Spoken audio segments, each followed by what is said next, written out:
नमस्कार दोस्तों, बहुत बहुत स्वागत है। मेरा नाम है अमन श्रीवास्तव और हम चर्चा करने जा रहे हैं इस ज्वलनशील मुद्दे की। व्हाट्सएप ने ये धमकी दी है कि वो भारत को छोड़ के जा सकता है। देखते हैं ये मुद्दा क्या है। ये मुद्दा देखिए, आप जानते हैं व्हाट्सएप पे भारत, मैक्सिमम भारत जो है ये व्हाट्सएप पे ही हमारे लिए एक भारत का मैसेजिंग प्लेटफॉर्म बन चुका है। व्हाट्सएप, टेलीग्राम हम सब यूज करते हैं, लेकिन टेलीग्राम सिर्फ मटेरियल्स को कलेक्ट करने और मटेरियल्स को डिस्ट्रीब्यूट करने इन्हीं के काम आता है। टेलीग्राम पे अब आज भी बहुत ज्यादा फ्रीक्वेंट मैसेजिंग नहीं करते हैं।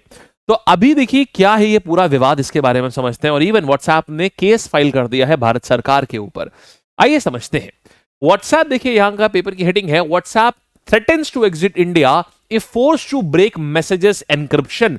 तो सरकार क्यों चाहती है कि व्हाट्सएप जो है ये अपना एनक्रिप्शन तोड़े? आपने देखा होगा जब भी आप व्हाट्सएप पे कभी भी किसी को मैसेज भेजेंगे, लिखा होगा all chats on WhatsApp are end to end encrypted. देखिए एनक्रिप्टेड शब्द का मतलब क्या होता है? एनक्रिप्टेड का मतलब होता है कि उसको कोई नहीं पढ़ सकता। उसको खाली सेंडर ने जैसे ही भेजा, तो जिस मोमेंट सेंडर ने उसको डन किया, तो वो मैसेज या तो सेंडर के फोन पे है और उसके बाद उसको उसके फोन से ही वो ऐसा कोड में तब्दील हो जाता है कि वो कोड सीधा रिसीवर के फोन पे जाकर के वो कोड खुलता है और तब उसको रिसीवर ही देख सकता है। बीच में अगर इवन व्हाट्सएप भी चाहे तो व्हाट्सएप भी उस कोड को नहीं खोल सकता। अगर व्हाट्सएप भी चाहे, मतलब ये इस प्रकार से आप समझ लीजिए कि हमने एक पत्र लिखा और हमने उसके ऊपर क्या किया, हमने उसको एक बक्से में डाल के ताला लगा दिया। फिर वो बक्सा अब हमारे रिसीवर के पास गया और वो चाबी सिर्फ और सिर्फ उस रिसीवर के पास में ही है। जैसे ही वो खोलेगा तभी वो उसको पढ़ पाएगा। बीच में जितनी भी जगह से चाहे वो बक्सा निकला हो, कोई पढ़ नहीं सकता उस बक्से के अंदर रखा हुआ पत्र, क्योंकि वो एनक्रिप्टेड, एक प्रकार का उसमें लॉक लगा हुआ है। तो यही होता है एंड टू एंड एनक्रिप्टेड। देखिए जब ऐसी चीजें होती हैं तो जो पत्र भेजने वाला है उसको पता है कि उसकी सारी इंफॉर्मेशन सिक्योर है, उसकी इंफॉर्मेशन कोई पढ़ नहीं सकता और आराम से उसकी इंफॉर्मेशन दूसरी जगह तक जहां तो उसे पहुंचानी है, वो चाहे इंफॉर्मेशन कितनी ही संवेदनशील क्यों ना हो, वो आराम से अपनी इंफॉर्मेशन पहुंचा सकता है। यह फायदा होता है एंड टू एंड एन्क्रिप्शन का। आप भी प्रेफर ऐसे ही चैनल का इस्तेमाल करना पसंद करेंगे कि अगर आपको किसी से बात करनी है तो सिर्फ आप वो बात बोले और सुनने वाला उस बात को सुने, कोई बीच में उस बात को ईव्सड्रॉप यानी कोई बीच में उस बात को ना सुनने पाए। आप भी कभी भी किसी भी कम्युनिकेशन चैनल का अगर इस्तेमाल करेंगे तो आप भी यही चाहेंगे। यही व्हाट्सएप भी करता है। लेकिन फिर भारत सरकार ऐसा क्यों चाहती है कि इस चीज को ब्रेक किया जाए और इस चीज के ऊपर धमकी क्यों दे रहा है व्हाट्सएप कि भाई हम चले जाएंगे? आइए दूसरा, ये तो हो गया एक पक्ष, लेकिन आइए दूसरा पक्ष भी तो समझते हैं कि आखिरकार ये डिस्प्यूट है क्या और इसमें ये आईटी रूल 2021 क्या कर रहा है। देखिए किसी भी विवाद को समझने से पहले दोनों पक्षों को जानना बहुत जरूरी होता है। I mean we should look at both sides of the coin. कहते हैं सिक्कों के हमेशा दोनों पहलुओं को देखिए। तो एक साइड तो हमने देख ली और ये बात हमें बड़ी कन्विंसिंग लग रही है, बड़ी सही लग रही है, लेकिन आइए दूसरी तरफ चलते हैं। आप जानते हैं व्हाट्सएप में इस समय हम सब के घरों में कुछ ऐसे लोग हैं जो व्हाट्सएप यूनिवर्सिटी का शिकार हैं। और वो कौन है आप जानते होंगे? ये पेरेंट्स हैं हमारे। ये देखिए हम तो बचपन से ही ना एक इंफॉर्मेशन टेक्नोलॉजी की एज में पैदा हुए थे, लेकिन हमारे पेरेंट्स बहुत इनोसेंट हैं। उन्होंने वो एज देखी है जब टीवी भी नहीं होता था, इंटरनेट भी नहीं होता था, और अब वो ट्रांजिशन कर रहे हैं, वो डिजिटल एज में आ रहे हैं। तो वो लोग जितना भी इंफॉर्मेशन अगर व्हाट्सएप पे आता है तब वो उसको सही समझ लेते हैं। कई बार आपने देखा होगा कोई भी इंफॉर्मेशन आएगी, उसके नीचे किसी डॉक्टर का नाम लिखा होगा, नीचे लिखा होगा एम्स दिल्ली, तो वो मान लेते हैं कि ये इंफॉर्मेशन एकदम सही है। इसी प्रकार से बहुत सारी मिस इंफॉर्मेशन फैलाने के लिए, बहुत सारा समाज में एक दूसरे के प्रति हेट्रेड फैलाने के लिए कुछ पर्टिकुलर वर्ग, कुछ पर्टिकुलर ग्रुप काम ही ये करते हैं। उनका कार्य ही ये है कि हेट्रेड फैलाओ, ज्यादा से ज्यादा समाज में हेट्रेड फैलाओ, जिससे ज्यादा से ज्यादा समाज में हिंसा फैलेगी। तो सरकार का ये कहना है कि देखिए हमें किसी के चैट से कोई मतलब नहीं है, हमें सिर्फ एक चीज चाहिए। अगर कोई इस प्रकार का संवेदनशील मैसेज है जिसमें हेट्रेड फैल रही है, आपको हमें यह बताना पड़ेगा कि यह मैसेज, इस मैसेज का ओरिजिनेटर कौन है, यानी ये मैसेज सबसे पहले किसने किया है। तो क्योंकि इस अगर हमें यह पता चल जाएगा तो हमें उससे यह पता चलेगा कि समाज में वो कौन से ऐसे असामाजिक तत्व हैं जो समाज का जो सौहार्द है इसको तोड़ना चाहते हैं।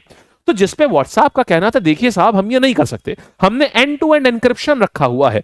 अगर आप चाहते हैं कि भाई हमें पता, हम आपको बताएं, तो उसके लिए हमें भी पता करना पड़ेगा, हमें उसके लिए मैसेज खोलना पड़ेगा, मैसेज को देख, हमारे सर्वर्स को मैसेज देखना पड़ेगा, हमें सारे मैसेजेस का एक डेटाबेस मेंटेन करके रखना पड़ेगा, क्योंकि आप तो कभी भी कहेंगे कि वो 6 महीने पहले वो मैसेज था, उसका बताओ सेंडर कौन था। तो हमें उस मैसेज को, सब सारे मैसेजेस को सेव करना पड़ेगा, फिर उसको अनलॉक करना पड़ेगा, और जैसे ही हमने अनलॉक कर दिया तो इसका मतलब हमने एक डुप्लीकेट चाबी हर मैसेज की रखी हुई है। और ये जो हमारा क्लेम था कि हम एंड टू एंड मैसेज हम भेज रहे हैं, ये तो साफ बेकार हो गया। फिर तो हम कभी क्लेम ही नहीं कर पाएंगे कि हम end to end encrypted message भेजते हैं। और इंसान बात ही तभी कर पाता है, कम्युनिकेशन आदमी हमेशा सेफ कम्युनिकेशन चाहता है, कि दो लोगों की बात कोई तीसरा ना सुने। और आप हमसे कह रहे हैं कि आप ओरिजिनेटर बताओ, तो यहां पर अब ये दो पहलू हैं। अब यहां पर क्या हुआ, ये केस पहुंचा दिल्ली हाई कोर्ट, और यहां पर व्हाट्सएप के जो लॉयर साहब हैं उन्होंने बोला कि अगर सरकार कोयर्स करेगी, अगर जबरदस्ती करेगी, तो फिर भाई हम व्हाट्सएप शायद इंडिया को छोड़ के चला भी जाए, व्हाट्सएप इंडिया मार्केट अपनी बंद कर दे।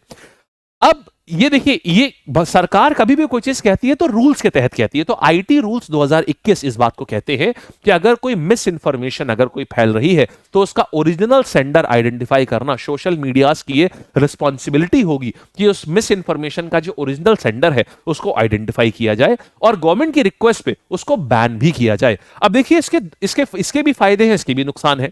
ऐसा हो सकता है कि सरकार जेन्युइनली, हम जानते हैं इंडिया एक बहुत ही संवेदनशील देश है, यहां पर मिस इन्फॉर्मेशन बहुत तेजी से फैलती है और लोग बहुत जल्दी आग बबूला भी हो जाते हैं। ऐसे में ये स्टेप एक बहुत वेलकमिंग स्टेप है कि सरकार अगर इस चीज को, मिस इन्फॉर्मेशन रोकने में समाज के असामाजिक तत्वों को तुरंत आइडेंटिफाई कर पा रही है। लेकिन एक दूसरा भी पहलू है कि भाई अगर सरकार के विरुद्ध ही मान लीजिए कोई इंफॉर्मेशन कर रहा हो, और सरकार अपने विरुद्ध बात ही नहीं कहलाना चाहती हो कि नहीं भाई कोई हमारे विरुद्ध बोल ही नहीं सकता, तो सरकार को पता होगा कौन कौन उसके विरुद्ध बोल रहा है, तो अपने आप ही वो सरकार का दुश्मन हो गया। तो ये दोनों ही चीजें, तो ये इशू बहुत ही कॉम्प्लेक्स हो चुका है। एक तरफ व्हाट्सएप की बात भी सही है, दूसरी तरफ भारत सरकार जो कह रही है वो भी सही है, लेकिन भारत सरकार की बात के भी दो स्टैंड निकलते हैं। तो आखिरकार इसका सोल्यूशन क्या होगा, ये अब 14 अगस्त को पता चलेगा। इसकी जो दूसरी डेट सेट हुई है, दूसरी और जो फाइनल डेट सेट हुई है, वो व्हाट्सएप और भारत सरकार के बीच में इस लड़ाई की डेट सेट हुई है 14 अगस्त।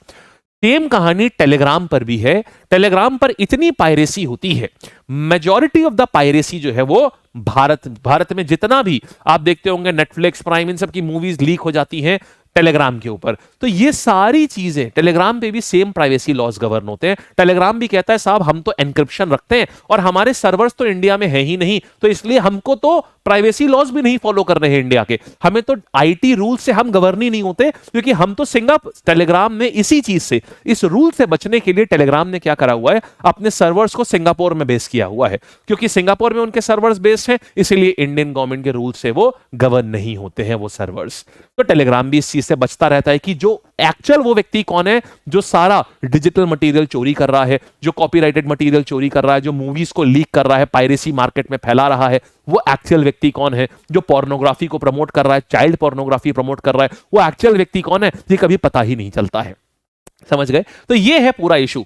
अब हम आपसे जानना चाहेंगे आपका क्या टेक है इस इशू के ऊपर कि आखिर सर अब इसमें कौन सही है, क्या स्टेप लेना चाहिए, क्या व्हाट्सएप को ये तोड़ देना चाहिए? आप अगर होते, अगर मैं आपको थोड़ी देर के लिए, आप सबको एक रोल देता हूं, आप व्हाट्सएप के इंडिया के सीईओ हैं, अब आप बताइएगा क्या स्टेप आप लेंगे, कमेंट सेक्शन में जरूर से बताइएगा। धन्यवाद।